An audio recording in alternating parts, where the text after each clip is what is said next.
2 international breaks in and 10 games in, it's time to talk about Xabi Alonso's start to Real Madrid to set the record straight on how the first 10 games have gone. Super excited to have you all here on The Real Deal. Just letting you guys know today for the first time on YouTube, we have super chats enabled. So if you have any specific tactical questions you want to ask as we set the record straight on Alonso's games, feel free and we will cover it either during the game or after. So we're going to go game by game here. Loconte, Xavier, how are you guys? Sorry, I almost called you again. Fine. Doing great. It's an international break. Slow news for the second week in a row, so I think it's a good time to have a podcast like this. But I think we're all kind of itching for Real Madrid to get back into play here. You know, it's bad when Chiringuito has Edu Aguirre talking about Ronaldo. So, yeah. Oh, yeah. There have been a lot of cool interviews during the international break. I guess we'll just do some housekeeping here. But the Zidane interview was cool. That was good. I thought it was interesting. I guess definitely want to touch on that Lamine Yamal quote. It's funny because a lot of the people I despise are the same ones who say Lamine Yamal against Inter was so good. Like some people are so annoying. But now that Zidane has said it, even the most biased Real Madrid fan is probably looking over and thinking, maybe he is good. And listen, I think Yamal is very good. And just my only thought when I was looking at that is I want Trent back. Because when I look at some of the stats and differentiation and creativity and, because Zidane was talking about 2017 Real Madrid. There's been a lot of conversations, which we're going to get to, about our build-up play, the quality of our midfielders this season, whether they're capable of doing what Kroos and Modric did. And just want to say, Trent will bring you joy, Zidane, soon. And Trent will do what Beckham couldn't bring to the Bernabeu. And we have a lot of quality. What other quotes? Mbappe's interview was great. He was talking about how it was really good. Yes, it was beautiful. What are your favorite quotes? I thought the thing he said about players as primes itself not being linear was just beautiful. Because we're seeing a lot of that play out this season. Any favorite quotes for you guys? I just like the maturity of him, right? Overall, on answering the questions. Okay, my favorite one is definitely when he spoke about Madrid, right? When he went what's the difference between PSG and Madrid? And best in the world, Madrid is where you pressure yourself. And that was a big one. Yeah. For me with Mbappe, I tend to agree with, I like the maturity hearing from the guy who's supposed to be our leader, our biggest star. We've been clamoring for a leader, I think, in certain facets of this locker room, and it's refreshing to finally have the guy essentially at the top of the pyramid here at Real Madrid now have the semblance of maturity, because we haven't heard it for quite some time. Yeah, and agreed. And another positive development is just Brazil has been going nice. Rodrigo scored. He doesn't score for us too much nowadays, but he got a goal out there, which is great. And thought he had an interesting quote about how he plays well as a 10 next to Vinicius. And then you also have the reports of Carlo building the Brazil national team around Vini, and Brazil actually looking better now. What a surprise, I would say. As good as Carlo is just superior to all these weird coaches. I respect Brazil, but all your coaches are bums compared to Carlo. You have the grocery store version of Carlo and Diniz maybe, but they're just all worse in my opinion. And Carlo's definitely doing a good job. What do you guys think there? Also, I'm just resetting my connection while you guys talk about it. But what do you guys think of Carlo at Brazil? I mean, they just blew a 2-0 lead today, so I don't know I don't think Brazilians are all that high right now. But yeah, it was always going to be Vini's team under Carlo, right? That was very obvious given his Madrid spell. But in terms of international football, I think Ancelotti is going to be able to manage it pretty well. Yeah, and I think with Ancelotti, I mean, he's a seasoned coach, right? He's been coaching since the early 90s. He understands that if you put together a solid defense, especially in knockout style tournaments, you give your team a chance. And he is the master of understanding how to put at least the basics together. Don't overcomplicate things for your attackers. And he has a natural talent in Brazil to be able to get 2 goals in a game and lock down the defense. Now, granted, they allowed Japan to do a remontada today on them. They were up 2-0 and lost 3-2. However, there's been a lot of positives, and you even hear coming out of Brazil, they're saying, hey, Brazil hasn't defended like this in quite some time, right? Like even having a Casemiro in there looking like a solid anchor and essentially going back to the basics while allowing attackers like a Vini and Esteval or Rodrigo the freedom to go out there and ultimately express themselves. I think Carlo understands that better than any other manager in world football. Yeah, well said. Well said. Loconte, you chimed in already, I assume. I'm back. Oh, okay. So I guess I'm lagging. Nice. No, I was just. You're fine. No, you're fine. I was the one who was lagging, just double checking. But let's get right into let's get right into the start of the season now in the games. So 10 games, different tactics. People have some interesting questions here. We'll go first with Osasuna.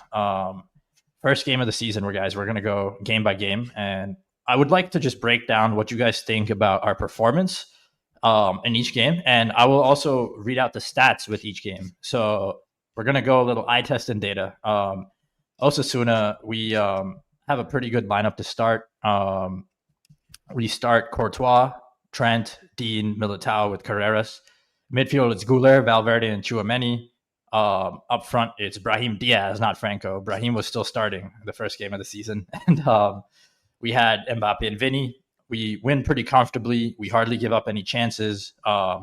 We don't really create till the second half. It's kind of a tame game, but smooth, clean start. What do you guys have to say about that one? I just thought that was a classic win the first game easily. That, and also you're going against the Italian coach who was just set up to defend, right? I don't think Osasuna had more than 5 shots in a whole game. Could be wrong, but I don't remember that. It was like a pure territorial domination by Madrid, but that was kind of like the cracks showing a little bit in terms of possession and the way how Madrid was going to work around blocks. So, yeah, good game. Again, to your point, just get the 3 points and leave. Yeah, correct me if I'm wrong. This was the game that we won because of a Kylian Mbappe penalty. Correct me if I'm wrong on that. Yeah. Yes, correct. 1-0 penalty in the 50th minute. And we did not create much outside Mbappe's penalty. They only had 2 shots. Loconte, you're right on target there. And this was one of our more dominant performances of the season in terms of just probability, because we gave up pretty much no shots. It's just far as statistical probability, we got 2.55 expected points. Like, if you're like, the most expected points you could get in a game is 3. If you create all the shots, you concede none. If the ball randomly bounced anywhere from the shots, you'd still probably win. So just using that measure, I'm going to display it here temporarily and bring it back later. But we bracketed all our performances based on expected points, and we could also do it based on how well we played. But this game was falling in the highest category, just 2.5 to 3 expected points, or I guess I put 2.4 there. But yeah, so that's the first game. Pretty easy. Next game, Oviedo, newly promoted team, racist to Vinicius. And just had to mention that just because I just remember like so many people were like, oh, Oviedo promoted. And I'm just like, oh, so what a cool story. Like being racist to Vinny, like you send him back to the next division. And that game, we created a lot of expected goals. Mbappe breaks open the game in the 36th minute, 1-0. Second half, Rodrigo and Franco come on for Vinny and Brahim Diaz. And we make it 2-0 with Mbappe in the 82nd minute, 3-0 with Vinny scoring in the 92nd minute. Another good performance, pretty easy win. What do you guys think? Just realized how many times you're going to have to say, oh, we broke the game via Mbappe. We broke the game via Mbappe. So, yeah. Oviedo, like looking back at it, when we looked at it live, I don't think it was that impressive, really. But looking back at what Oviedo are now as a team, I know that they sacked their coach, but given their performances in general, it was a mistake sacking their coach. But looking at their performances as their sample grew, I grew more into this game. Like it was an away game against an opponent that you haven't played in a very long time on top of it. Like there is no sense of comfort whatsoever. You're already transitioning yourself. There's players out, players injured.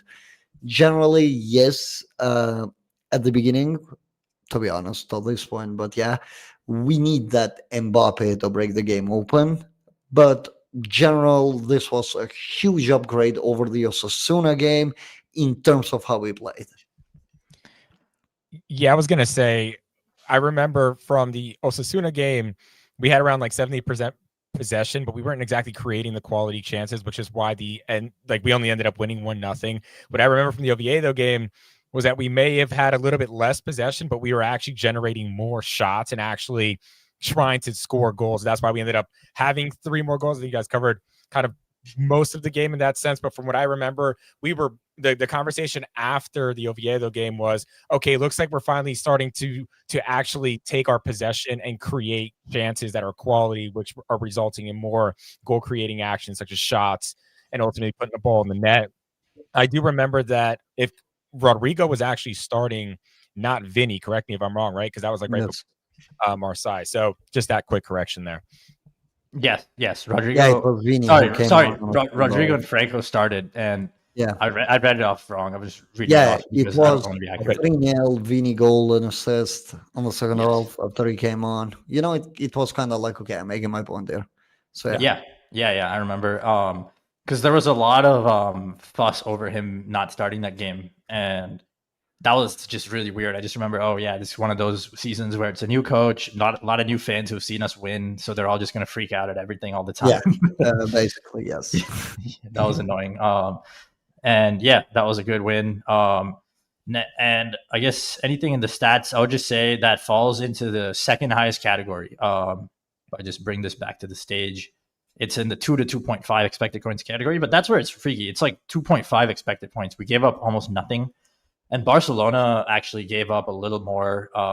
Like when they played Barcelona, it was 2 expected goals for Barcelona to 1.45 for Oviedo. And Oviedo came away with almost a full expected point from the Barcelona game. Against us, they only got 0.35. So yeah, we gave them very little possibility of doing anything for sure. Even if you watch that game, you feel that Oviedo should have left at the point. Like even the eye test does match the data that they were pretty even teams. Yes. And also, just one last thing. That was so far. What the theme of these games is, there's been no red cards yet. So then we get to Mallorca. So Mallorca is an interesting one because it begins our streak of red cards, I believe, in all competitions. We I don't see a red card here. Actually, Sociedad is the red card. Okay. Yeah. Well, so this Mallorca game, we're still pretty good. I'd say like you can have hiccups about our performances, but all these games are games like we should get the 3 points.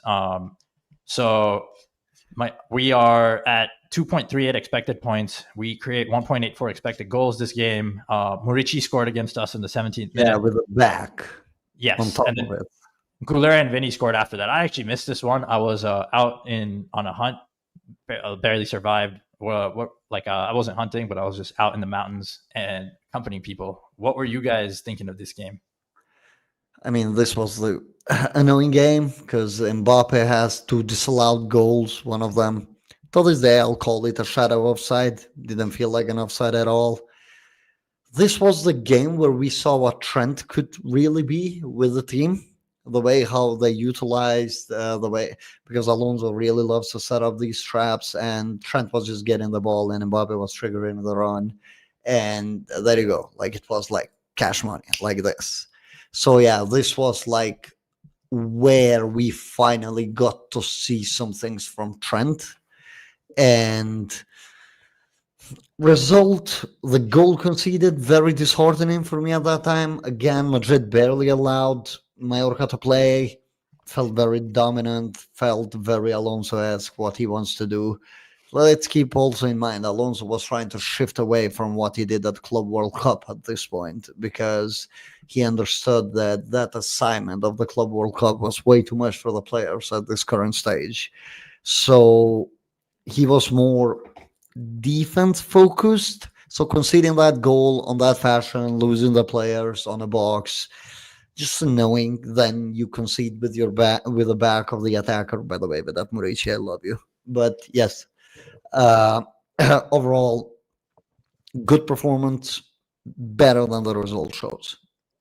Yeah, the big standout for me in this game is, and I think this is the second time we saw Dean Howson make a mistake defensively. Now you can debate how much contact did he make? Was it a red card?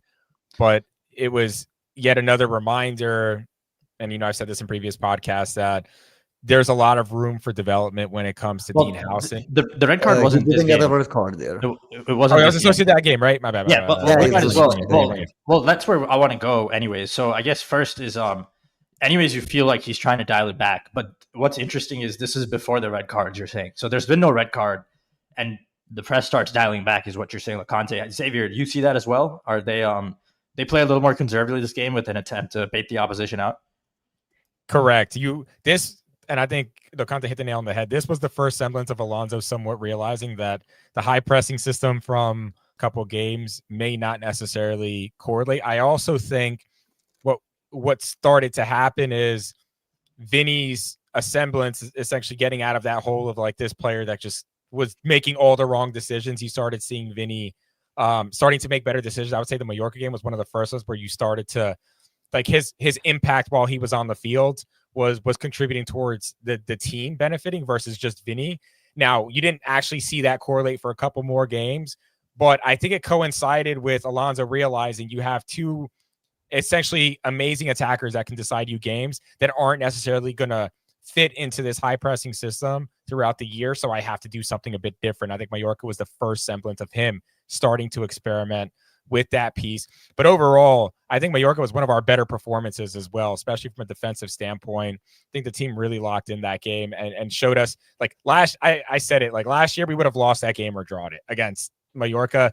That for sure would not have been a win last year to me, because I think the team learned how to get through those difficult moments, especially because Mallorca was the best team up to that point that had tested us, right? That's also why if you look at the possession stats, we were under 60% possession for the first time all season. They were able to hold the ball. They were able to play through our midfield as well. Keep that piece in mind. They had the quality at least to hold the ball against us, which Oviedo didn't really display. And I do think that Mallorca was the first somewhat test of the season of ours, just given the quality of opposition that we played before them. And Alonso did learn a bit from it. Yeah, and just the passes per defensive action, the first game, it was 7.25 for the other team allowed. So they would make 7 passes before we would tackle them in their half. The second game was 7.83 against Oviedo. This game was 9.57. So they're getting more passes off. Then we get to Sociedad, and Dean Huijsen gets sent off in the 30th minute after Mbappe scores in the 11th minute. But this is a weird game. Arda makes it 2-0, but after it's 2-0 in the second half, we give up a lot of chances, and Oyarzabal scores the penalty, and they keep creating chances. Fede comes on for Brahim in order to kind of bolster the team with the red card. Fede was supposed to get rested here. And this is the post-international break first game. Yes, and this was a bad game for us. Like we struggled to win the ball, and we kind of had to give up the ball. Sociedad did a better job disrupting our press or our build-up than we did theirs. They actually, according to the expected goals, should have won this game. They got 1.78 expected points. This was our first bad performance of the season. We got away with this one. I mean, I don't really agree with it, because up to the red card, Sociedad were getting eaten alive. First minute of the game, we already score. There's another ghost offside, which is never really disclaimed, and it gets shown to us like 7 minutes after the call. Madrid, I think this was the best performance in terms of like first 30 minutes burst, the way how they were moving the ball, the way how they were recycling. It was a lot quicker, had much better intent. Yes, came at the risk of that extreme high line, which was designed to completely suffocate Lareal from their play. It's at Anoeta too, which Alonso, better than anybody, would understand how much getting points there means. 3 points, by that I mean. So Alonso designed the team to be ultra aggressive. Valverde wasn't going to play. He already asked not to. First 30 minutes is the best football that Madrid had played to that point. Yeah. But the red card happens. Red card comes after a set piece, a dead play, which in turn is Oyarzabal on an offside position leading up to it. Then Militao is ahead of Dean, who made sure to check it before he took Oyarzabal down and not allow the transition to actually happen. Also, it comes from Ramiro. So just one action on a dead ball situation changed the whole flow of the game. What I'll say about this game, though, is that it did show Madrid's struggles when they're in low block. Mid block, it was fine for the first half to contain Lateral. The moment when we got dropped, as they upped the technical quality, especially I remember Carlos Soler just coming out there and just getting the ball in between. Because also worth remembering that we had Tchouameni dropping back as a center back, right? So we were giving up a lot of space in midfield, and Soler was just having time of his life. So they were playing us like Barrenechea was incredible on this game. Like, I'll give him that. He's having an incredible season, really. But in this game, he was really incredible. He was reading Carvajal like this. When Carvalho was pushing, he was just going straight up to the wing and just receiving freely without a problem. Tactical intelligence 101, I would like to call it. And then Carvalho concedes that penalty, which makes it even tougher. But I'm not going to say that the penalty was going to change the course of how the game was being designed. It was designed for us to be suffocated, and it did show that we struggle a lot in a low block. We had that Thibaut save. We played, I think, essentially we finished the game with every single defender on the squad having minutes. I'm pretty sure that we Frank Garcia, Alaba, like that. We had Garcia there, Alaba there. I believe Asensio was there as well. Asensio, Carreras was on the pitch. Militao, Carvajal, and even Trent came on I at the end. think, comes on. But Trent came on for Carvajal at the end. But yeah, it was. So. And we gave up 3 expected goals that game. So this was that was a really bad game. The ball chance, which I would imagine it had a very high expectancy on it, and the penalty. For me, the player that stood out that game was, and this is probably never good, was Tchouameni. Tchouameni was probably the most important player in the Sociedad game, given he was clearing all those crosses that Sociedad was getting in. And as always, right, when we leave the game and our defensive midfielder or our goalkeeper are our best performers on the game, I think that kind of speaks to the larger performance at hand and the fact that we weren't the dominant force that we saw in the beginning of the season. My takeaway on the Dean thing, maybe I can bring it back now because it's relevant, is I still think he's got room for development, especially defensively when in transition. He's not the fastest player, so he can't just rely on pace to catch up with them, with the fast attacker. He also easily gets bodied by larger attackers. We saw it against Borici in Mallorca. We've seen it a few times, right, with Sorloth and whatnot. And I think this is probably the second reminder of ours that, you know, there is a lot of room for development. I know we hype up Dean, especially in possession, and he's phenomenal in possession, but his defending still has a lot of room for improvement, especially because he doesn't have the tools that other defenders have, whether it's pace or physicality as of yet in his career, right? He's still kind of a tweener and is going to have to learn that you can't just put your arms up, you know, on an attacker 40 meters from goal, right? Sometimes you just got to allow it and, you know, let the player go through, not completely on goal, but he could have caught up to Oyarzabal, and I think it's something he'll learn. I just don't want him picking up those Sergio Ramos, Araujo tendencies of relying on your arms because you've been beaten, right? Like that puts your team in a bad situation. Depends, because on this case, I would definitely agree with the foul. Like even Alonso is shouting foul there. Like you don't let that guy go there on that position. That's the reality.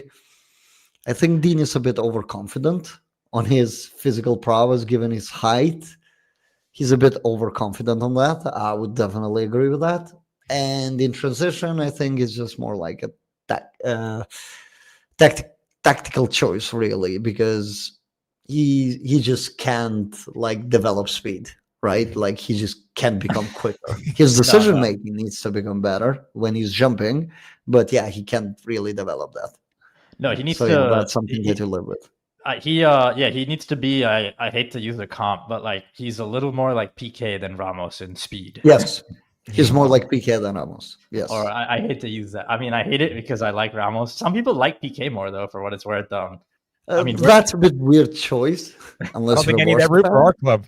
Well, I mean, I wouldn't say weird because Ramos has that reputation that there's always going to be a type of fan that just doesn't rate him as high because they rate him off the red cards, and then there's always going to be, and as Real Madrid fans, there's always going to be some of us who just rate him as the GOAT, and I think there is a middle ground. I think I weight his red cards low, but I don't weight them at 0. I don't think you can weight them at 0. Like it's football. You have to measure it somehow. Yes, I think the risk reward of what he did was very good, but some people would prefer PK. I will say I'm a little biased because PK was great at delaying the attacker without committing.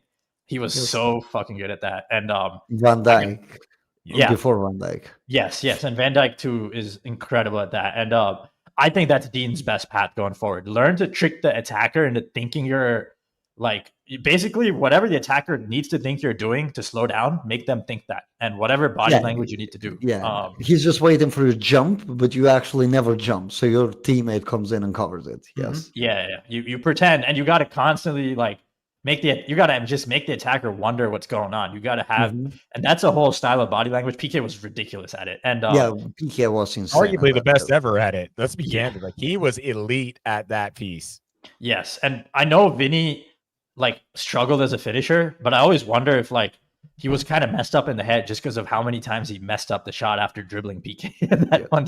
Because after that, it became like a hitch he like developed from those Clásicos almost is what it felt like. It's like because we never seen him do much like that, and then he rips past them, and then he starts missing, and then he never stops missing. It feels like after those few games, but yeah. So enough about PK though. Now next to Real Madrid versus 2-1 Marseille. So this one. Good game. We don't have the stats, but our expected goals was very good in that we created 3.7 expected goals this game, only gave up 1.2. Story of the game is like a first half where we're winning a lot of second balls, but we did give up some chances. Marseille scored first, and then we equalized very soon after. And honestly, we keep creating. Like we created a lot of chances, but our finishing is horrible. And along with that finishing, we get a silly red card. Who's the guy who got red carded in this one again? With Rui. So that was the unnecessary one, right? The one we got pissed off at him for. Completely unnecessary. That was the most egregious red card of the season. Yes, that was bad. And honestly, that I think if you told me that we're here reviewing these games, top of the league and safe in this break with the right backs returning, I would say this is a big timeline moment because that moment Carvajal went down between the Trent injury and that we were at big risk. I'd say I just want a brief note on this game. I thought this game we did a very, very solid job at tracking the second balls, but sometimes Loconte, as he pointed out on the show, Fede struggled. But I thought in general, like the way we won, we had the most high turnovers that we won back of any game. Like this was the highest. We kept winning the ball back in their half. Yeah. I mean, even though Dean got red carded, I would say this game was actually Alonso continuing to be brave. But then we got another red card, and they get even more tired. But I would say this was like one of the best games of the season because I think it's the best still to date.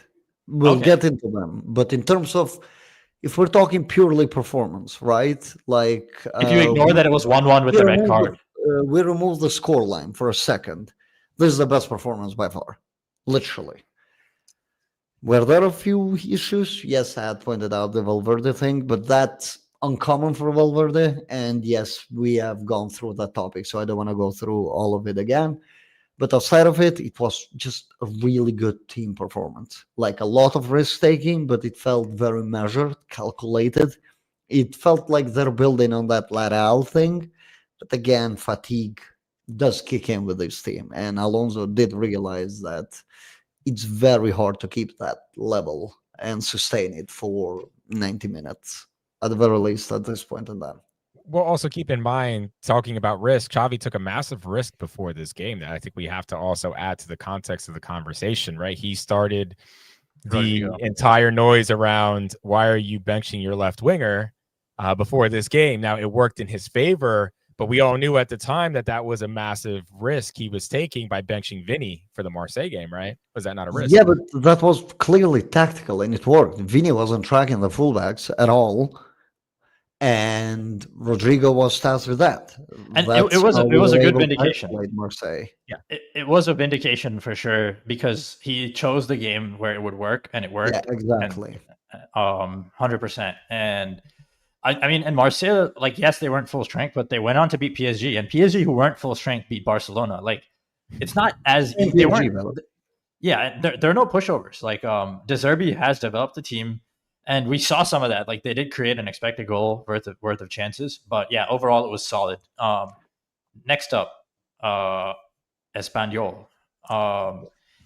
This game have 2.23 expected points. Which is like good, not like the most dominant win because we gave up an expected goal worth of chances, but still good. We are back to like a good, healthy press in terms of how many passes we give up. I don't know exactly about possession. I don't have that up. But we gave up 8 shots and 1 expected goal. So, you know, the defense is not as pure as it was in the first few games before that red card. I mean, this is I'm proud of the team performance for me, this and the next one, because Espanol were third in the league coming into this game, and they had shown that willingness to come back into the games. Like, they came back against Atleti. They had Javi Puado, who's one of my favorite La Liga players. They're an offensively scary team, I want to say. They gave up around the 60th minute. Literally, the coach just goes like, we have a game in 3 days, done. Takes out majority of their key players. 3 guys, yeah. And this is where I'm like, oh, wow. Haven't seen a team give up against us in a while. And not like the result was outrageous, right? A goal can swing momentum, and they could have gone out with a point. But this game, like, when I look at the data of this game, it's a bit... This is why I don't like looking to game basis of the data, because on this game, we kind of gave up too. It was more like, okay, we have a game in 3 days. Let's rest. Let's chill. Right? Like, nothing big comes from Espanol. They only created 1 chance before the goal. You're right. I'm looking at the chart. And was this the first game where you'd say Vinny starts getting going more as a creator? Yes. He starts this getting going. Where we go like full blown wide, get the ball to Vini, and try to, this was a test mode, kind of like for Alonso. Like, can I temper down a little bit of the high usage of the players, but rather spread it across? And it wasn't pretty for the first 20 minutes or so, also maybe even 30, to be honest. But Vini unlocked it. And from that moment on, it just felt like, okay, we don't have to waste energy. We can control this game. And this is like, it's been a long while since we have controlled the game. And this was that game for me. Well, and this was the game where Militao finally practiced the principle of when in doubt, just shoot it at the target, right? I mean, that was a banger. He hit upper 90. But for me, it spoke to Alonso's philosophy that's a little bit different, that the total possession football and just keep recycling it for the sake of recycling it. It showed me that Xavi's drilling into our players after a certain period of time. It's kind of like a shot clock in the NBA. It's like, all right, it's time to put the shot up, right? Like, forget the intricacies and the 1-2s. When in doubt, get it to center back or one of our midfielders and take the shot. And that essentially broke the game wide open. But for me, I think that was the first semblance of Alonso finally drilling into them like, hey, possession is great. We've had 70-60% possession every game up to this point, but I need you to be a little bit more decisive when it's not panning out, right? And in the final third. Yeah, I like that. So 2 major threads then going, because now we're heading to our last 4 games, which people are more familiar with. We'll go a little faster. So the first 5 games, it's Vinny's growing pains. You get a game of Trent getting integrated more than he's hurt, which is a problem. You get Vinny growing in as a creator.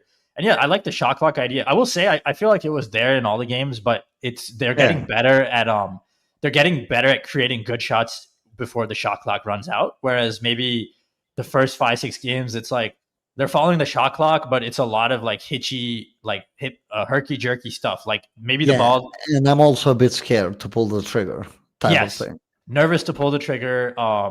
And so you get like these weird moments where, and it was a lot of like Guler just creating out of nothing, honestly. Yeah, basically. And Mbappe running in behind.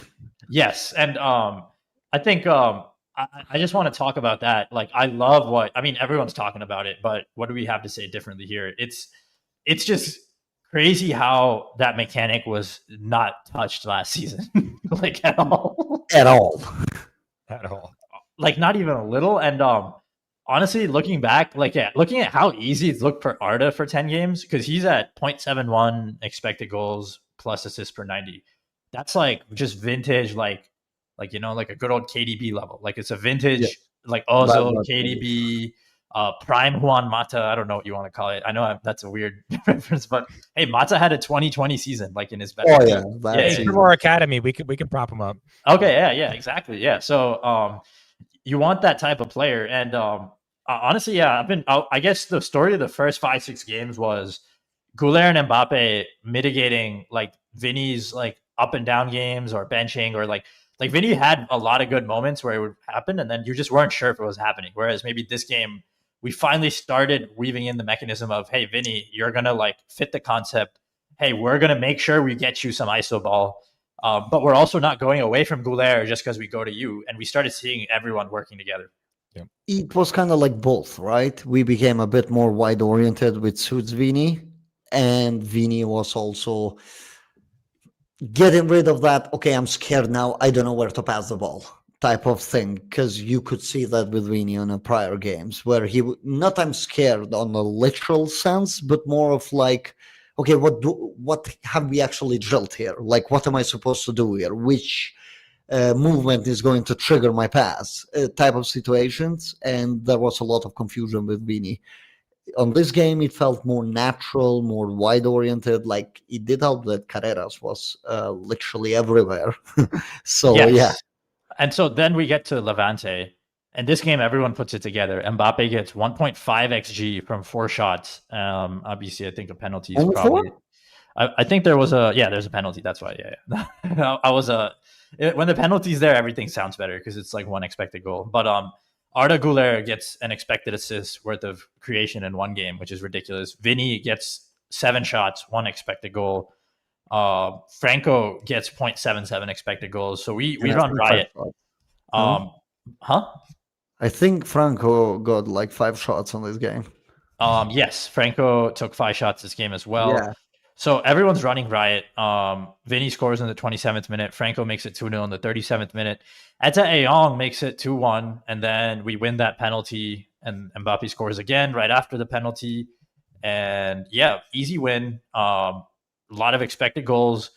Levante create a couple times, but like their last creation happens around the 62nd minute. That's when they start giving up in this one. Yeah, exactly. They get some chances. They get some chances, and was this the game that Carreras? Yeah, with a weird goal with a deflection of Dean, and then the ball somehow moves across Thibaut. This game just felt okay. You're not gonna get a clean sheet. Well, it was also the game with Carreras at center back against Ayong, and they don't utilize it until they score. Around when they score, they start doing it. Then Mbappe wins the penalty. So I thought this was actually a game where the other team kind of let us off the hook for the first time, just because once I saw it and I was watching, like I was so scared before Mbappe won the penalty, because like you said, the low blocks are still a little shaky sometimes. Yes. I thought you actually saw that this game. Like as soon as they realized they can just cross it at Carreras, and honestly, Carreras, this was like the beginning of him starting to feel a little overworked. Like I remember just thinking, you played like every game, you're playing center back, you're being asked to head the ball. Like this is a lot for you. It felt like a lot. And, and we kind of see that the next game. But before that, I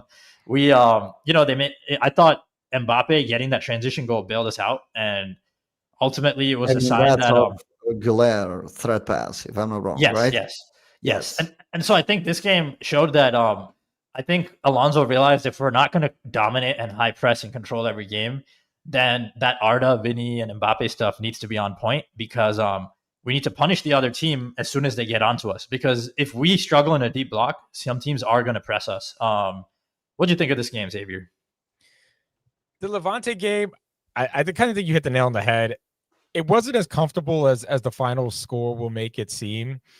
I think the standout, in a good way, was Franco finally got his goal, because we knew building up he was taking a lot of ill-advised shots and dribbles, and it felt like finally he got the goal, got like that monkey off his back of scoring his first Madrid goal. So I think that piece was good.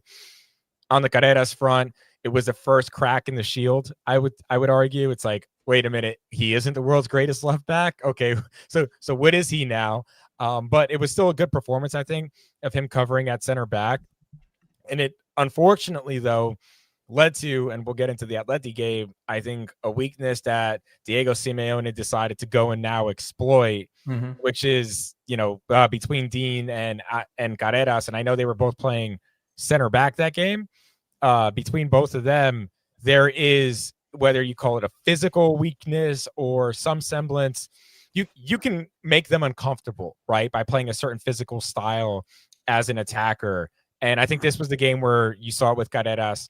We've seen it earlier and after this game with Dean. But I think as a Madrid fan walking out of that game, I, for the first time, was like, wait a minute, all these great defensive metrics that we've been putting up for the first couple of games of the season might not be painting the full picture, right? And I think against Levante, we saw kind of what may have been coming up in Atleti. Honestly, like looking back, I did have some concerns after Levante. I just felt like they didn't have the tools to make us pay for those gaps that we were either leaving or for the times that we were just shutting off mentally. Like, I think there's something mentally about some of the players on our team where they just get overconfident. I think Loconte hit it earlier, hit the nail on the head.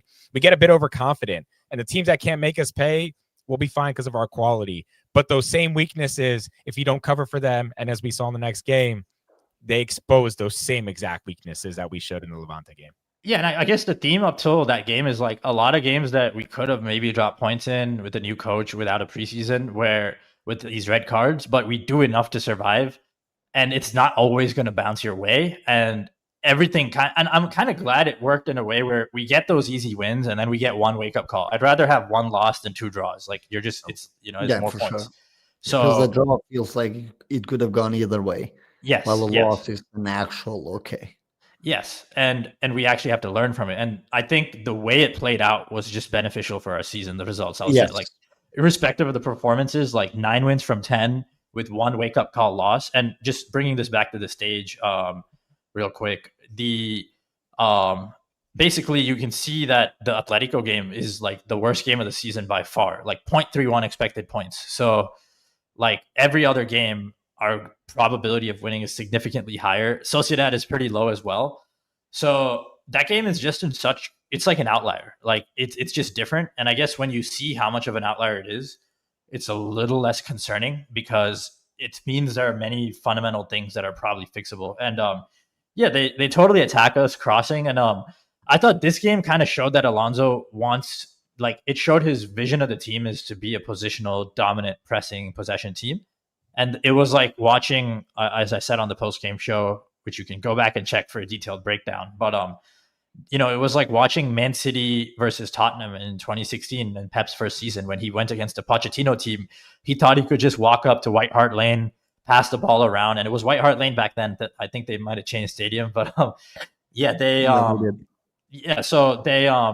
just thought he could pass it around. And I circled that game on the calendar. I'm pretty sure City in Pep's first season had won 6 in a row as well.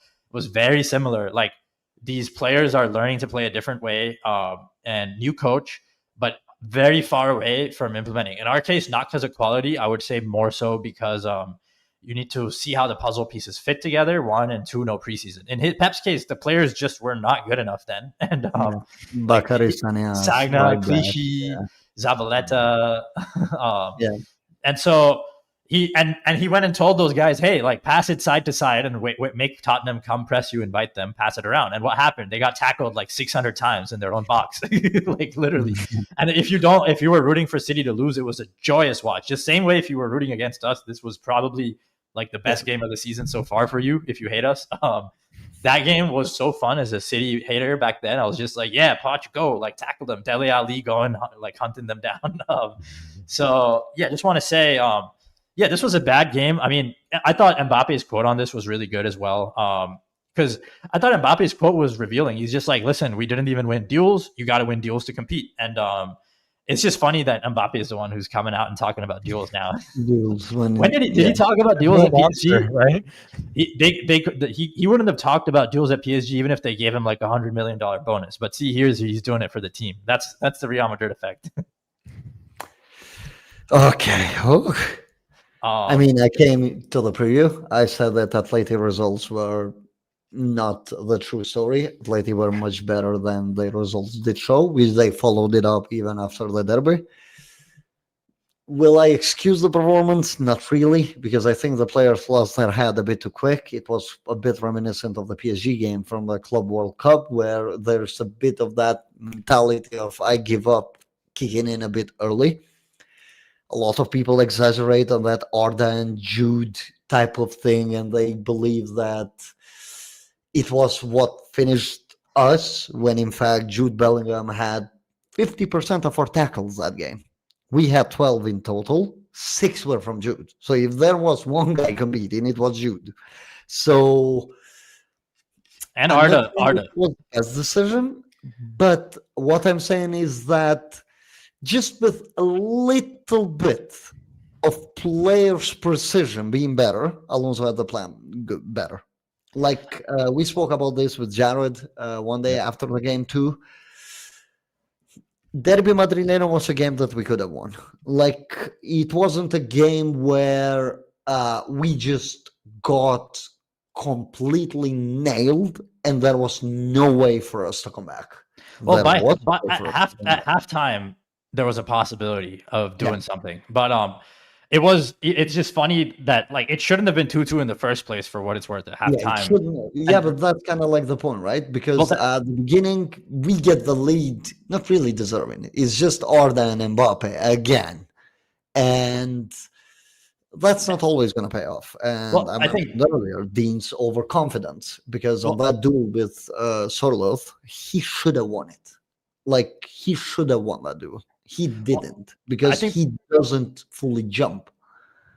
Well, I think the story of the game is that it's that, again, if we can't implement the in possession style that boxes the other team and we have it in their half, if the other team can then make it a question of like end to end and get us like retreating into a low block, when we're retreating, we're very vulnerable and we don't like know how to defend in the low block, one. And two, Arda is like a weapon like no other. I thought this was the game I realized like it doesn't matter what matchup he's in, because guys were losing duels everywhere and Arda looked kind of comfortable to me. Like, he looked like, you watch, like, some people are looking at our midfield after this game and saying, you don't have enough quality. I'm like, no, this game told me the players who are not there yet need more time, but we have an Arda. Like, you just need a little more besides him. But like, he's as good as almost anyone I've put my eyes on, honestly. Like, he's just ridiculous. Like, that long range. It was absurd. I guess the main thing, though, regardless, also like, him bullying Sorloth for that ball. I just can't forget that. Can't shrug that off my head. Yeah, he was something. Xavier, any closing thoughts on this game? I mean, the main thing I'd say is like when you have guys like Barrios or just any team with guys who play ball to feet, who can crowd the box, we're gonna have some trouble. And I just thought this game, we thought, like I said on the post-game show, we thought we could play with the ball. We didn't. And I think you have to have a quick mindset shift and realize, hey, we're not going to get the ball. We need to instead prioritize winning duels. I think instead they were like, okay, like just somehow get it back and then keep it this time. Every time it felt like they were trying to survive the spells out of possession, and they just thought it would come back. And eventually they thought they would settle the game down with a 5-minute stretch. Those 5 minutes never happened, and it keeps getting worse and worse and worse. Also, I would say this is the first game Alonso.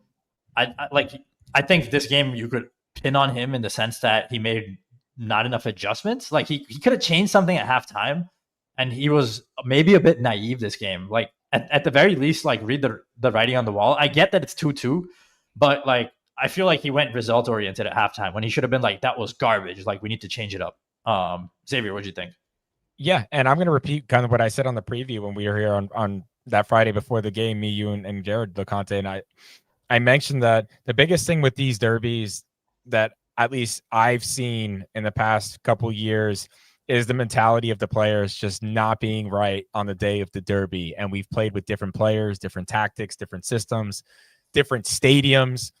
And the mentality that Atleti brings to the game almost always supersedes what we're actually trying to go out there and do, whether we're playing with 3 attackers, 2 attackers.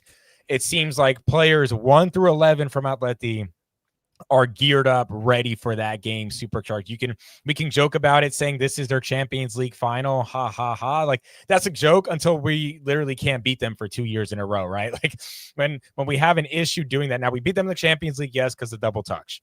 I'll give us that. We held on for dear life. We got through that Champions League matchup. But in La Liga, this is the team that single-handedly stopped us from having an invincible sextuple season. All right, single-handedly. Yeah. And it just seems like for certain players who have participated in 17 derbies, Vinny, Valverde, 20 plus derbies, like we have Courtois. Like, how many of these players have been in this game, high stakes, under this pressure against this same team? And again, my biggest disappointment walking out of that isn't necessarily, okay, Xavi took out Guler in the 60th minute. There went our midfield completely. Yes. Like, I think there was definitely some naive things that Xavi did during the game that I hope he learns from. I'm willing to give him the benefit of the doubt because he's a young coach and he's learning on the job against one of the best coaches in the world, Diego Simeone. Simeone completely outfoxed him.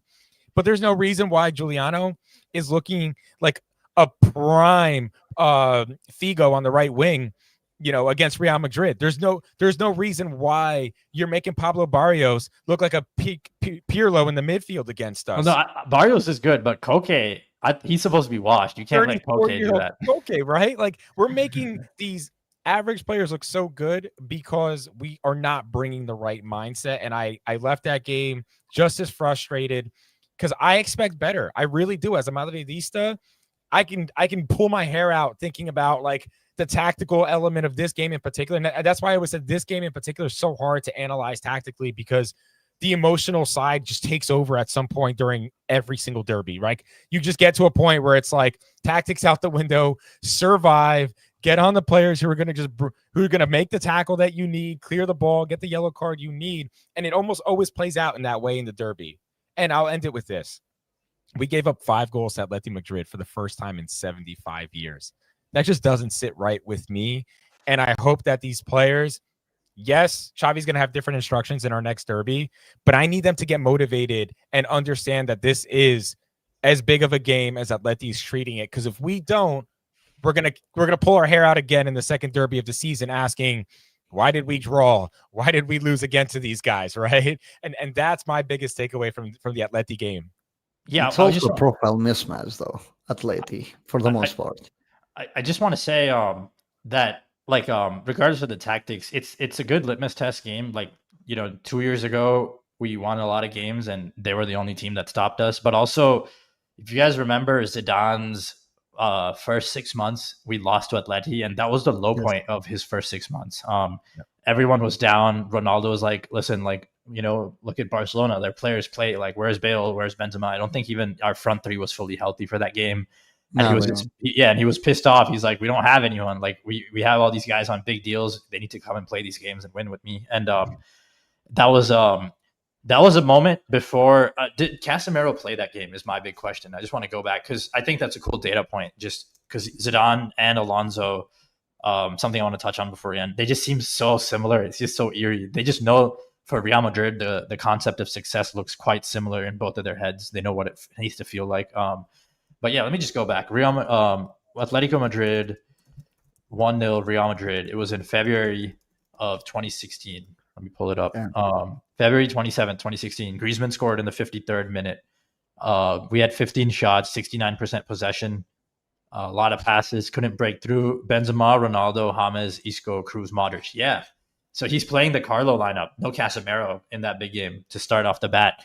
And I think that's where Alonso pretty much did the same thing. If you really think about it, he's like, I'm going to beat this team with a paradigm in the ball. And I think what I like about Real Madrid is, and why I think Zidane and Alonso will end up in the same place, is that I think they accept that we're not like Barcelona or PSG. Like, we will have our 2017 Champions League final style games where we dominate the other team, but a lot of like we're a recruitment based club. Just lean into the superstars. So just survive the games, just suffer. And yeah, we're built on suffering, basically. Yeah, you don't need to win in your style. Your style doesn't need to be executed successfully. And so I think you have to find the parameters though, because you want to be 2017 Real Madrid. And I think maybe this game was Alonso seeing like, okay, like Fede and Tchouameni are not gonna like give me my Cardiff victory over Juventus. Like we're not getting there with these guys. Because like again, look at that lineup: James, Isco. Like Zidane never played James and Isco together, like ever. Maybe in the front three, but not like in midfield. Like he hated them. Like he always would play a Kovacic, a Vasquez, a Casemiro. A hard runner was always involved. Yeah, he always wanted the ground covered. Yeah, Franco should have been on that pitch. By the way, Franco should have been on that pitch against Atleti. Franco, I know what you're saying, Loconte, and I think ultimately, go back to that game, and I don't think I think Jude was ultimately I wanted Franco for the vertical recovery you would have given on the wide areas. With Jude was just like in the middle, and again, it works if it comes off. It's just it's the pivots that failed ultimately, because both Tchouameni, especially Tchouameni, it's not that it doesn't happen with him, but him being so static just meant that he's out of the game completely. That's why a player like Koke just gets that amount of time on a ball. Like, look, Koke might not be physically the guy who he is, but the experience, the IQ, the technical qualities is still there if you allow it to happen. That's why I talk a lot about athleticism, because it doesn't matter how technically good you are. If you can't run, you can't run. And we didn't press Koke's athleticism weaknesses a lot on this game, which was one of the key points that you really wanted on that game. And it all comes down due to slow rotations of both Fede and Tchouameni at all times, which leaves a huge pressure on Dean, on Carreras to get the ball out. In a derby, in a game of that magnitude, you simply can't rely on two players to do everything for you. They had nailed completely the left side of theirs, so right side. They had nailed that plan there. Yeah, so and we just couldn't find the attackers. Yeah, that's the truth. Rotations were way too slow. You can't. Look, this would be a basketball term since we're using it. Like, you can't pick and roll on your own half, right? You need to go up there, and they kind of tried to pick and roll on their own half, which was never going to work. So it was a big problem. Maybe Arden, I think that it looks different with Franco, just due to sheer profiling and the verticality that he would bring alongside the legs. But I wouldn't put it on, okay, you started Arda, you started Jude, and it didn't work. No, I would think it's not that straightforward. But also I would add, that's the game where the big question becomes like, who's the guy we're playing next to Guler, who allows us to like get out of the press in these games instead of Fede? That became the question. And with Trent out, I feel like the big conversation was like, Ceballos going to be able to do that in big games, Camavinga, and we start talking about press resistance. So I just want to skim over this game. Because it was pretty recent, and you guys can kind of go back over the last couple. Yeah, we're going to get into big picture stuff now, but basically he plays Alaba, he plays Ceballos. Circulation looks night and day from Atletico, but Kyrat are a very weak team. That's very notable, though. And then we play Villarreal, where Camavinga starts growing into these couple games, and it becomes obvious that maybe he's the key for us, starting plays as a 6, finishing them as a 10, to use Alonso's words. And here we are. I mean, I guess, what did you guys see? Anything in the last couple games that tell you where the team's going? I see it as for me, the red cards made them play Fede too much, and everything cascaded in that Atletico game when people were tired. After that game, it was like, somehow win these 2 games and we might be in decent shape. Kyrat, very easy team, by the way. Yes, and Kyrat, very easy team where you can afford to like if there's like a rotation risk reward index, you can afford to take big risks in that Kyrat game. Whereas you might not in any other fixture. And then we have Villarreal. Where do you think the team do you think the team has continued dialing back the press the last couple games? What did you guys see? I mean, yes, like that's the truth. I think that Alonso noticed the fatigue that we keep on talking. 60th minute, players can't run anymore. But again, like you mentioned earlier, never a full group, right? Like there's always people. That's very normal in football, by the way. But what I'm saying is that it's very unprecedented where you get like no Camavinga, no Bellingham for a very long stretch. So I think that Alonso did dial down a little bit on the pressing, and he instead focused a little bit more on individual emphasis of the players just to get by. Now he gets 2 weeks to try, watch film, regroup the team together, and prepare for like what's coming in as a big run. So 1 loss and 9 victories, which majority of them were in dominant fashion. I think it's a pretty good start of the Alonso era. You're on mute, Sid. You're on mute. Oh yeah, for what it's worth, we only gave up 5.8 passes per defensive action against Villarreal. So that was actually might be the lowest of the season. We gave up an expected goal, but we created 4, so it was great stuff. As far as these games, 3 of the last 4 games come in the highest category, like the highest bracket of expected points, like 2.5 to 3, where 80-90% win probability. And Levante, Villarreal, and Kyrat. And honestly, if you look, Oviedo is right below that at 2.46. I know I mislabeled it there, but Oviedo is basically there, and even Mallorca. So a lot of our games have been good. We've had a couple middling games. Not as many games in that 1.5 to 2 category. Like we're not too many middling games. Like even in the 2 to 2.5, like Espanol's at 2.23. But a lot of these games are falling into that 80-90% win probability category. Like our floor each game is just not falling below a certain point. We might have some games where we create more and maybe concede a little more. Other games where we create just enough and we concede less. But I think like what I'm liking and seeing is that like Xabi's reacting, he's thinking things through. And honestly, I just feel like he's really sophisticated. Like, you know, as a fan, we're honestly only accounting for some of the factors, even as like tactical fans. He's honestly thinking a lot through. And even as like a young, naive coach, I feel like you're just seeing a lot of iteration. You're seeing enough experimentation. You're seeing, and really the Mbappe Guler stuff kind of being the glue where no matter every game, you're kind of getting something.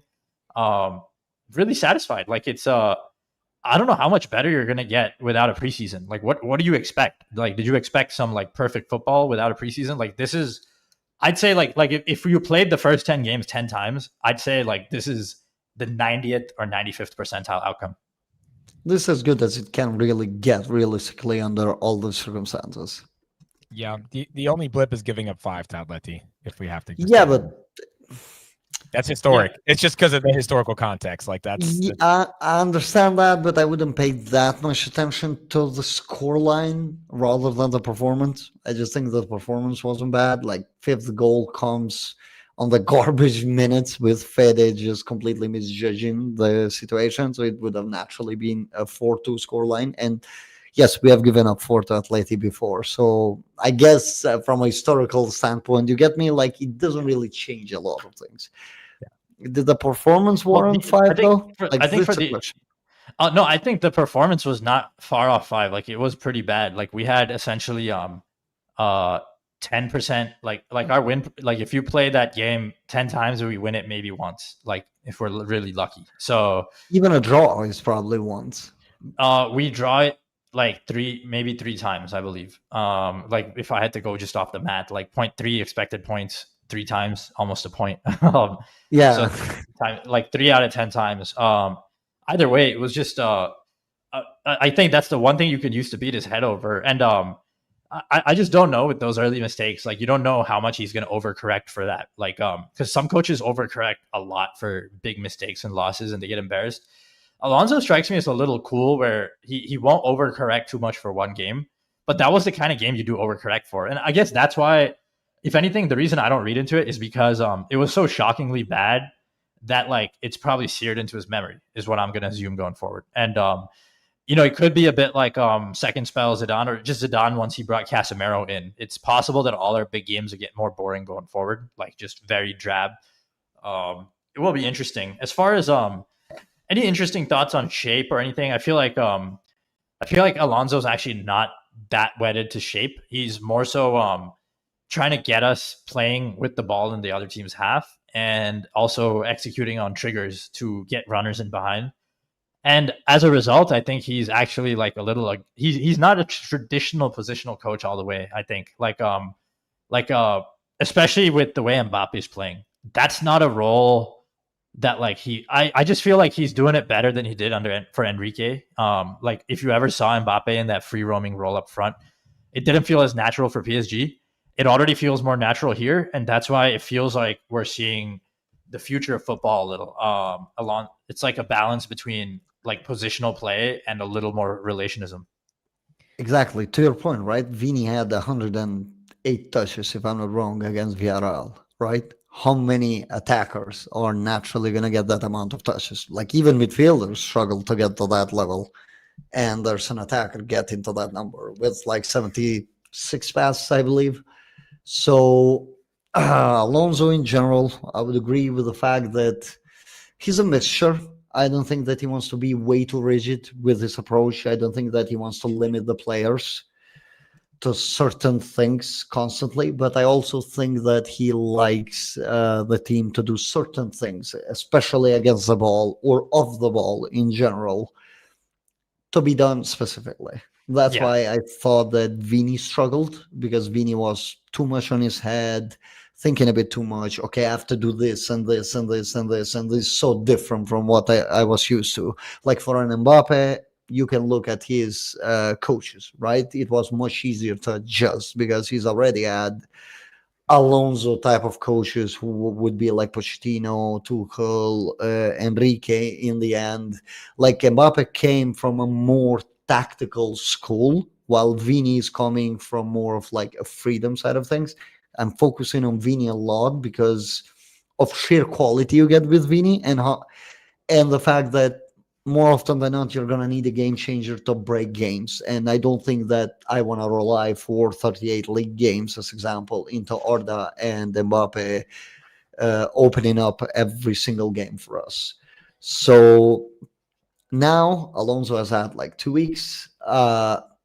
Really want to see how much he corrects from that game. Don't forget that we play Juventus, and we have already played Juventus on Club World Cup. And the Club World Cup team and this team are completely different on the way how they play. Club World Cup team was like menaced to attack. They just wanted to set traps, attack the space, move. This team feels a little bit more controlled.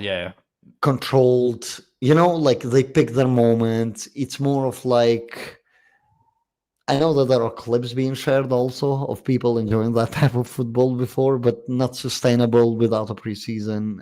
Players struggled a lot. Once it was breaking down, it was being killed. So Alonso did notice all of that. And Xavier, what'd you think of the flavor these 10 games as well? Just want to get your take. And do you think it's like do you read into it at all? Do you care as a fan? Or is it just something like, it's just weird because here it's just we're never as aesthetically perfect and coherent as other teams. Do you think any of that matters? What do you see so far? Hey, first and foremost, I'm a Real Madrid fan because we win the big trophies. And we don't do it the prettiest. We've never been proud of the way we did it. We care about that we get it done. And what I care about with Alonso in particular is over the first 10 games, he was in the beginning, he had me a little concerned with trying to maybe overcomplicate things a little too quickly. We know in the Club World Cup, it worked a bit better, but I also think the conditions in the Club World Cup also meant that, let's just be honest, not every team was fully engaged in the Club World Cup. Some of them are treating it like friendlies.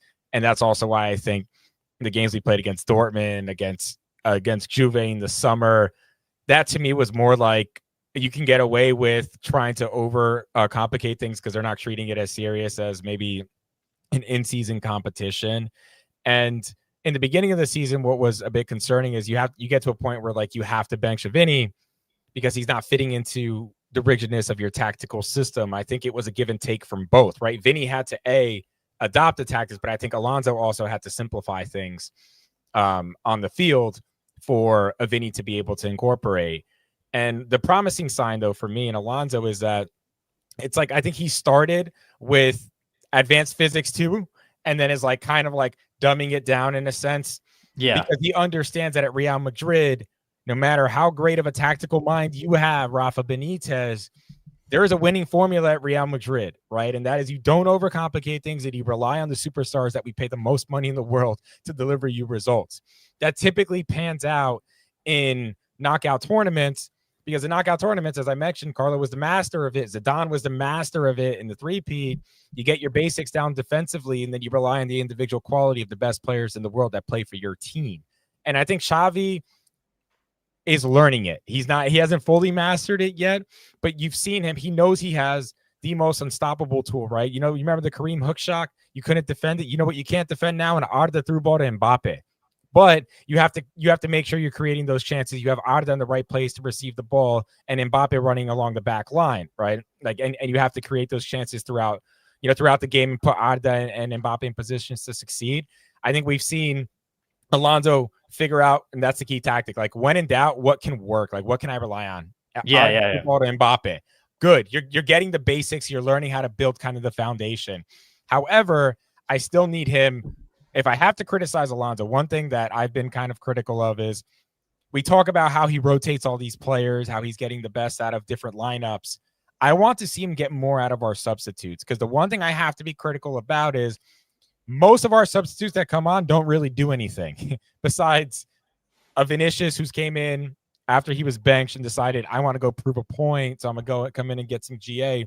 But Brahim looks better. Brahim looks better off the bench. I will say. I think he looks a little better off the bench. And against Villarreal, he had the assist right back to Mbappe for the goal. That's the first like real contribution I've seen. But the one thing about Carlo, he may have not made many subs, but he did get quality minutes out of those subs, no matter whether they had 5 minutes, 15 minutes, 20 minutes. The one element I want to see out of Alonso, okay, if you're going to be making subs in the 60th minute, I just want to make sure we're actually getting quality. And again, he subbed in Jude Bellingham. I expect Jude Bellingham to give us quality minutes. He's an amazing player.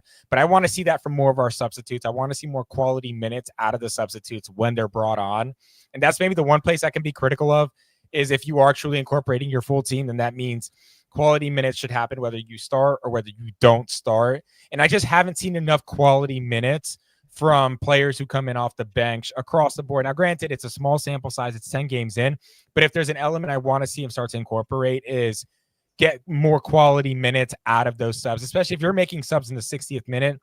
That's 40 minutes potentially with all the extra time we now play, keep in mind, of a substitute to make impact. And I just feel like we're not getting enough out of substitutes for now. But tactically, we've seen him go through different systems, right? Play different formations. 4-2-3-1 seems to be the one that we've been trending in the most throughout the season. I thought he would change it up with Jude. He didn't. So we'll see how that pans out from a tactical standpoint. I thought he would revert back to 3-5-2. But yeah, just one note on the subs. I think one challenge has been that I think the game dynamics are that we're kind of tired and have to kill the game when the subs are in. And when we kill the game, it's like a lot of transition or it's deep defending, and it's not always the most favorable. And that's why I think Camavinga's been looking good lately because he allows us to like re-exert ourselves on the game when he's on the pitch. I think it's a question of just surviving as far as energy with those subs. We don't have a surplus of some profiles that can allow us to like dominate the game 0-90. So and also there's been a pretty good production of them. Like Camavinga scored the goal of the bench. Gonzalo's got an assist of the bench. Brahim got an assist. I would say if anything, we could use more from Gonzalo. Like we haven't gotten much from Gonzalo at all. I think that's been the surprise. I would argue actually I think the minutes we've gotten like from Rodrigo's like little dink move when he was playing with Guler and Mbappe. Well, I guess Rodrigo started that game, right? Yeah. Never mind. Rodrigo started that game. That wasn't a bench move. But I actually thought, yeah, between Brahim and Camavinga, that last game was amazing. But and I guess the previous games it's been like red card or deep block based subs, and that's been a little harder. I'm surprised. Some of the questionable subs. Mallorca one would be like the biggest game where you point where he made Mallorca and Atleti, I guess. But Mallorca was like that big game where I thought he made poor choices on the subs. What would you say with the Atleti game? So that's where it's interesting because like taking Arda off, like that's like, no, I just mean like I don't think it's a great sub. I just mean like you're a coach and you just watch Arda like not head the ball and like kick a guy in the box, and you're the whole game you're getting crossed at. You want to win duels. I think it was like a fear-driven substitution. Like, hey, probably the yellow card, all of that. Yeah. But I'll say this: you had only one guy that could have brought you back into the game, especially knowing that Atleti have tendencies of dropping back. Yeah, no, I'm not defending it. I'm not defending it. I just think it's Yeah, it's no, I get it. But whichever way I spin that sub, I thought it was made too early, too rash. And he overreacted on the whole situation, which obviously I can understand. His first Derby Madrileno as a coach, but that Arda sub basically meant that he didn't let us any way to get back. Yeah, totally. On the I just think it's interesting that it's just like 10 games in, the distribution can be like just kind of random. Like it's like you get a couple of good games, you get a few bad games. It's not like overwhelming one or the other because you get middling games. As far as performances though, they have trended towards like deserve to win. And what's the big thing you like want to see going forward from Xabi? One big thing, just one. Mine for me is just Trent, and if that means more Gonzalo, sure.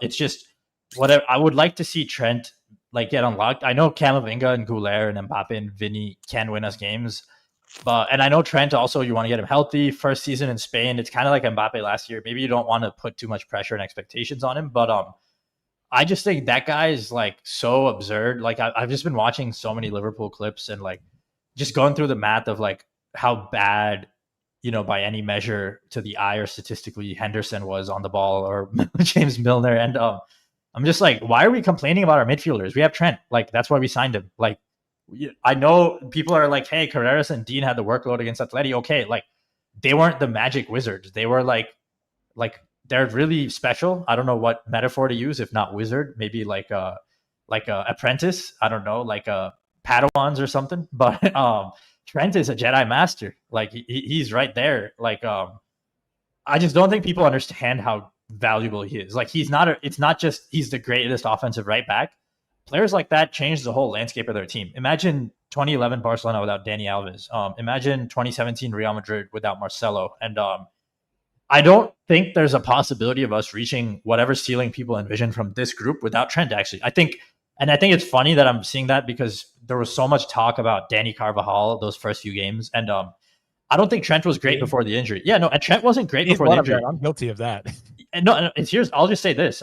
It's interesting because Carvajal played better for a couple games for sure. Besides that one game you pointed out, Trent was pretty like up and down, like not really involved, not crazy aggressive.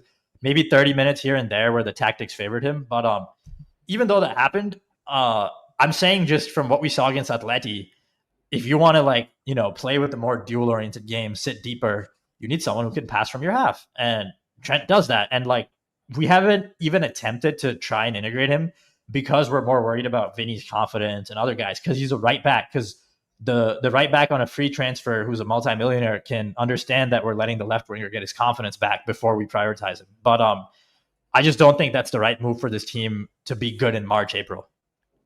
Yeah, my guilty pleasure during the international break has been watching Trent comps and clips. So I've picked up a fun little hobby ever since last weekend. I think a lot of it was also because the noise I was hearing out of Liverpool was a lot of "we miss Trent. He made our attack tick," and I was like, "Am I missing something here?" So my guilty pleasure has been going back and and looking at Trent comps from especially last year and how much he actually contributed, especially in build up and in possession to Liverpool's attack. And I'll say it, he's our best passer on this team when he's on the field. Like, he's the best passer out of 1 through 11 on this current team because we no longer have Modric or Kroos. But right now, I don't think there's a better passer in our potential starting 11 than Trent. And I think it's going to be massive having him help us out.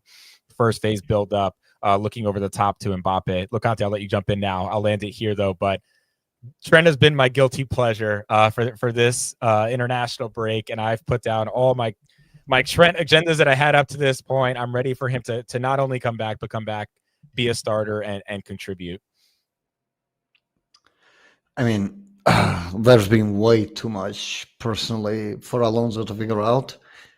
And if you go on a pecking order, right, your fullbacks are not a priority when you're trying to set a team up.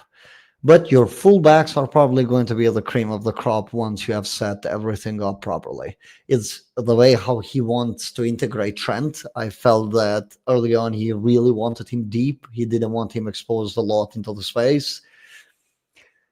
I have a few questions.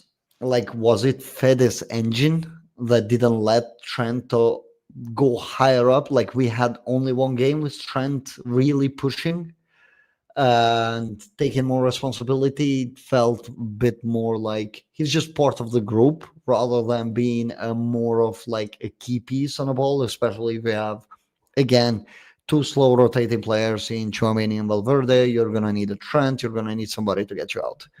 So Trent is, I think he's going to be the last piece of this team. Like, once everything is figured out, you go like, okay, how do I level up?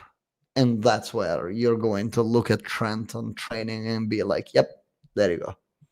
Now I'm where I want to be. And also Trent should remove that Arda Mbappe, really not remove the dependency completely, but you're going to be far less dependent because Trent can do that from even deeper areas without really blinking. So yeah, we saw that against Mallorca. So kind of like, can we trap teams up and do all of that? Yeah. Sorry, guys. Just checking these questions. Yeah. Just making sure I didn't get it wrong. These are not super chats. Just checking them. We got a few questions here, but we're gonna have to wrap up here. We'll address the questions on the Friday show, which is usually at 5 p.m. Eastern time in the US and wherever you are in the world. But that would be 11 p.m. European time for any European watchers. But sometimes it's a little earlier. We sometimes get it out of the way just so Loconte can enjoy his Friday and so on.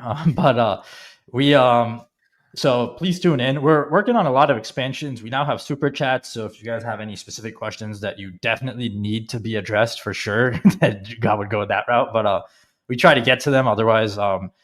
And I would just say thank you all for subscribing and tuning in. If you enjoy the show, we really want to make sure that there's a space for sane Real Madrid fans online.